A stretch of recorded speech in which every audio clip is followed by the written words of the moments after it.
పోలీసులు వచ్చినా కూడా వాళ్ళు అక్కడ కాదు ఇక్కడికి వచ్చి మాట్లాడమని చెప్పండి. నేనేమంటే పరిష్కారం అయితే పరిష్కారం అయితే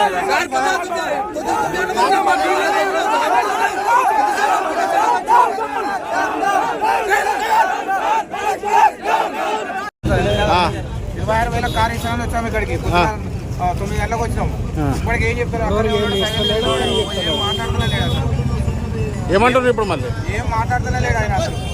ఉన్నాయా కార్లు ఉన్నాయా 50 కార్లు ఉన్నాడు. ఇన్స్టాగ్రామ్ లో మొత్తం రోజు చేసిన అంత పబ్లిక్ మొత్తం చూద్దామని అయితే ఇప్పుడు వచ్చినాక गंडी में समस्या आया मैं उसके वास्ते 25,000 के